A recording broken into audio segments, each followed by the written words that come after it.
Hello दोस्तों, मेरे YouTube channel Hindi पाठशाला में आप सभी का स्वागत है।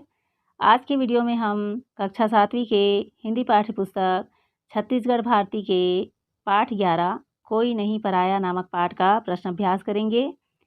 पूरा प्रश्न उत्तर जानने के लिए आप वीडियो को पूरा देखना और जो मेरे चैनल में नए हैं वे मेरे चैनल हिंदी पाठशाला को सब्सक्राइब भी कर देंगे।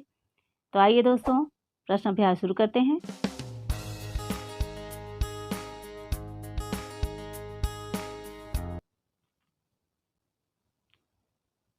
पाठ का पहला प्रश्न है, कवि को मानवता पर क्यों अभिमान है। आपने पाठ को पढ़ा है, पाठ के संदर्भ अर्थ को जाना है, तो उत्तर इस प्रकार से लिख सकते हैं। कवि को मानवता पर इसलिए अभिमान है क्योंकि वे मानवता के सच्चे उपासक हैं। उन्हें मानवीय गुणों से युक्त मनुष्य प्रिय है क्योंकि मानवता वह गुण है जिसमें व्यक्ति एक दूसरे के सुख दुख का ख्याल रखता है। वह एक दूसरे के साथ मिलजुल कर रहना पसंद करता है। प्रश्न दूसरा है, जात पात की दीवारों ने मानवता को क्या हानि पहुंचाई है। उत्तर इस प्रकार लिख सकते हैं। जात पात की संकीर्ण भावना के कारण मानवीय समाज में प्रेम, दया, भाईचारा, मैत्री भाव, सौहार्दता आदि गुण सर्वथा विलुप्त होते जा रहे हैं। लोग पहले अपने जातिगत हित के विषय में सोचते हैं जिनसे उनका स्वार्थ सिद्ध हो। मानवीय मूल्य जातिगत स्वार्थ के आगे बौने साबित हो रहे हैं। प्रश्न तीसरा है, स्वर्ग सुख की सुकुमार कहानियों को कवि क्यों नहीं सुनना चाहता है। उत्तर है, स्वर्ग सुख की सुकुमार कहानियों को कवि इसलिए नहीं सुनना चाहते क्योंकि उनका मानना है कि यदि मनुष्य सहज प्रेम भाव से आपस में सौहार्दपूर्वक रहे तो यह धरती स्वर्ग से भी बढ़कर है। प्रश्न 4 है, कवि संसार को क्या सिखाना चाहता है। उत्तर है, कवि संसार को यह संदेश देना चाहते हैं कि जिसे लोग राम, रहीम, गॉड, अल्लाह आदि नामों से जानते हैं, उस ईश्वर की संतान होने के कारण हम सब आपस में भाई भाई हैं। हमें किसी तरह के जाति, धर्म, भाषा, क्षेत्र आदि के नाम पर नहीं बंटना चाहिए। मनुष्यत्व की उपासना, मानव की सेवा ही ईश्वर सेवा है। कवि कहते हैं कि जिस प्रकार फूल बाग की शोभा पहले है, वृक्ष की शोभा बाद में, इसी प्रकार मनुष्य भी विश्व की शोभा पहले है, बाद में धर्म या जाति की शोभा है।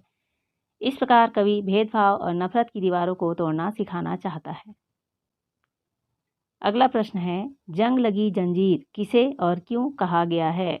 उत्तर इस प्रकार है, कवि ने जंग लगी जंजीर अपने पराये से ग्रसित भावना को कहा है और ऐसा इसलिए कहा है क्योंकि अपने पराये की भावना में फंसा व्यक्ति उसी प्रकार मानवता को नष्ट करता है जिस प्रकार से जंग या मूर्छा लोहे की जंजीर को खा जाती है या नष्ट कर देती है।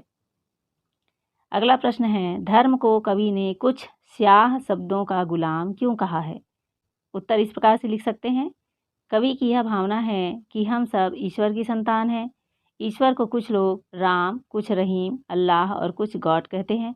नाम अलग है लेकिन ईश्वर तो एक है। ईश्वर सभी के प्रेम भरे हृदय में निवास करते हैं। उसे अन्यत्र खोजने की क्या आवश्यकता है। स्वयं आदमी ने सारी दुनिया को देश, जाति और धर्म के बीच बांट दिया है और पुस्तकों में अलग अलग धर्म की व्याख्या कर डाली है। कवि ने इसी संदर्भ में धर्म को कुछ स्याह शब्दों का गुलाम कहा है।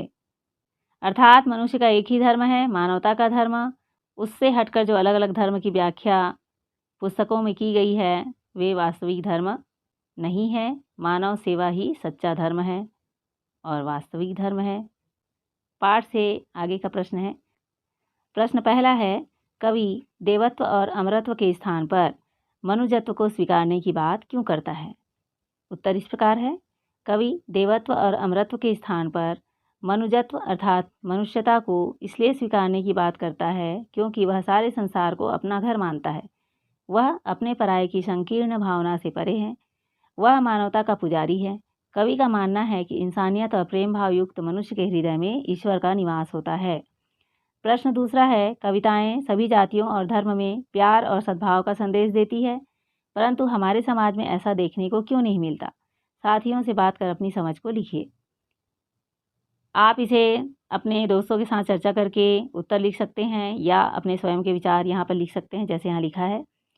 हमारे समाज में ऐसा देखने को इसलिए नहीं मिलता क्योंकि इस वैश्वीकरण तकनीकी युग में लोगों का जीवन धनोपार्जन में व्यस्त हो गया है और लोग पड़ोस से दूर हो गए। पारंपरिक मनोरंजन के साधन घट गए हैं, जैसे कहानी, किस्से आदि। इनका स्थान कंप्यूटर और टीवी अर्थात टेलीविज़न ने ले लिया है। आज समाज में एक दूसरे की हित भावना और प्रेम के स्थान पर व्यक्तिगत स्वार्थ ने जगह बना ली है। प्रश्न तीसरा है, कवि के मनोभावों को सार्थक करते हुए अगर हर व्यक्ति संसार को अपना घर मानने लगे तो हम जिस समाज में रहते हैं उसकी दशा या स्थिति कैसी होगी? चर्चा करके लिखिए। यहाँ पर आप दूसरों के साथ चर्चा करके या अपने विचार यहाँ आप लिख सकते हैं, जैसे यहाँ उत्तर में लिखा हुआ है। कवि के मनोभावों को सार्थक करते हुए अगर हर व्यक्ति संसार को अपना घर मानने लगे तो सारा संसार एक परिवार की तरह होगा। उस परिवार में जाति धर्म की भावना नहीं अपितु एकता की भावना बलवती होगी। सभी दुख सुख में एक दूसरे के साथ खड़े होंगे। प्रेम, दया, करुणा, मैत्री भाव, भाईचारा जैसे मानवीय गुणों से युक्त समाज निश्चित ही विश्व बंधुत्व की बात को सार्थक करेगा। प्रश्न चौथा है, कवि बनावटी दुनिया को छोड़कर वास्तविक जीवन में मिलजुल कर रहने पर जोर दे रहा है। यहाँ बनावटी दुनिया और वास्तविक जीवन से आप क्या समझते हैं? लिखिए। उत्तर इस प्रकार है, बनावटी दुनिया से कवि का तात्पर्य आज की चकाचौंध से भरी भौतिकवादी समाज और दिखावे से है जो स्वार्थ और अहंकार से भरा पड़ा है, जबकि वास्तविक जीवन से तात्पर्य प्रेम और सौहार्दता से युक्त सुख शांति से सादगीपूर्ण जीवन व्यतीत करना अर्थात सादा जीवन उच्च विचार पर विश्वास है। प्रश्न 5 है, आप विचार कर लिखिए कि मनुष्य के बीच नफरत की दीवारों को कौन खड़ा करता है और इस संदर्भ में हमारी क्या भूमिका होनी चाहिए। तो आप आज के समाज में अपना क्या उत्तरदायित्व निभाना चाहते हैं उसको आप यहाँ पर लिख सकते हैं, जैसे यहाँ लिखा है। आज मनुष्य के बीच धर्म, जातिगत, सांप्रदायिकता युक्त संकीर्ण विचारों वाले लोग नफरत की दीवारों को खड़ा करते हैं। आज समाज में स्वार्थ की भावना बढ़ गई है। समाज में नैतिक मूल्यों का अभाव देखने को मिलता है। इस संदर्भ में हमारी यह भूमिका है कि मानवता को सर्वोपरि मानते हुए जीवन में सत्य, निष्ठा और ईमानदारी अपनाकर सामाजिक भाईचारा और सौहार्दपूर्ण वातावरण बनाए रखने पर बल देना चाहिए तथा समाज में वसुधैव कुटुंबकम की भावना का प्रसार करना चाहिए। आगे का प्रश्न भाषा से। प्रश्न पहला, पाठ में आए हुए निम्नलिखित शब्दों को ध्यान से देखिए। मैं, जंग, बाँट, जंजीर, हंसना, बंधा, ऊंची, मंदिर, संसार, कहानियाँ, ये शब्द अनुस्वार और चंद्र बिंदु के प्रयोग के कारण अनुनासिक कहे जाते हैं। अनुनासिक स्वर ध्वनि मुख के साथ साथ नासिका द्वार से निकलती है, अतः अनुनासिक को प्रकट करने के लिए शिरोरेखा के ऊपर बिंदु या चंद्र बिंदु का प्रयोग करते हैं। यहाँ पर चंद्र बिंदु वाले शब्द दिए हैं, जैसे बाँट, हंसना, बंधा, इन शब्दों में ऊपर में चंद्र बिंदु लगा हुआ है। बिंदु व चंद्र बिंदु को हिंदी में क्रमशः अनुस्वार और अनुनासिक चंद्र बिंदु कहा जाता है। अनुस्वार और अनुनासिक में अंतर, अनुनासिक स्वर है जबकि अनुस्वार मूलतः व्यंजन है। यहाँ पर जो चंद्र बिंदु वाले शब्द है वो अनुनासिक शब्द कहलाते हैं और जहाँ अम की मात्रा है इस प्रकार से ये अनुस्वार शब्द कहलाते हैं। और अनुस्वार मूलतः व्यंजन होता है, अम की मात्रा इसमें होती है। अम की मात्रा इस प्रकार की बिंदी जो लगी होती है अक्षर के ऊपर उसे कहा जाता है। और चंद्र बिंदु है ये स्वर अक्षर होता है। अनुनासिक चंद्र बिंदु को परिवर्तित नहीं किया जा सकता, जबकि अनुस्वार को वर्ण में बदला जा सकता है। अनुस्वार को वर्ण में कैसे बदला जा सकता है? तो उदाहरण के अनुसार यहाँ देखिए कि जैसे मंदिर शब्द है, मंदिर में माँ में अम की मात्रा है और उसके पीछे द अक्षर है। तो जो द अक्षर वाला वर्ग है त, थ, द, ध, न, तो इस वर्ग का पंचम अक्षर न वो यहाँ पर अम की मात्रा के बदले लिखा जाएगा, मंदिर। इसी प्रकार जंजीर शब्द है, जंजीर में अम की मात्रा वाले अक्षर के पीछे ज अक्षर है, तो ज का वर्ग है च, छ, ज, झ, य, यहाँ पर पंचम अक्षर य है। तो जंजीर में य अक्षर का प्रयोग अम की मात्रा के बदले में होगा। इसीलिए यहाँ पर कहा गया है कि अनुस्वार को वर्ण में बदला जा सकता है, अर्थात यहाँ जो अम की मात्रा है उसे वर्ण में बदलकर हम लिख सकते हैं। अनुनासिक चंद्र बिंदु जो है वो स्वर है और अनुस्वार है जो अम की मात्रा है वो मूलतः व्यंजन है, अर्थात अनुस्वार को वर्ण में बदला जा सकता है। आगे का प्रश्न देखिए।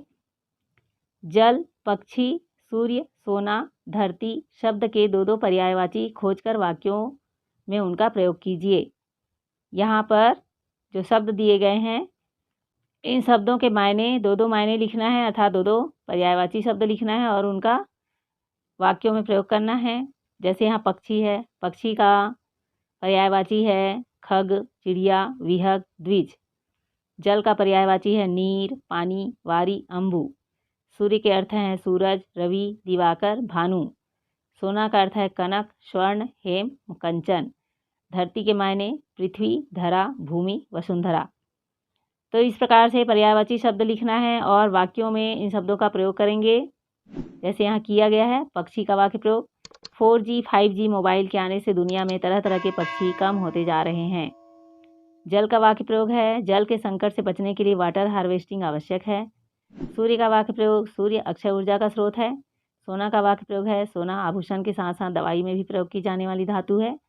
धरती शब्द का वाक्य प्रयोग है जनजीवन के लिए धरती को प्रदूषण मुक्त रखना आवश्यक है।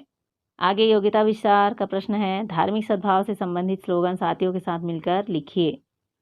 यहाँ पर आप नारा बना सकते हैं जिसमें धार्मिक सद्भाव संबंधी वाक्य हो या अपने साथियों से चर्चा कर मिलकर नारा बनाकर लिख सकते हैं।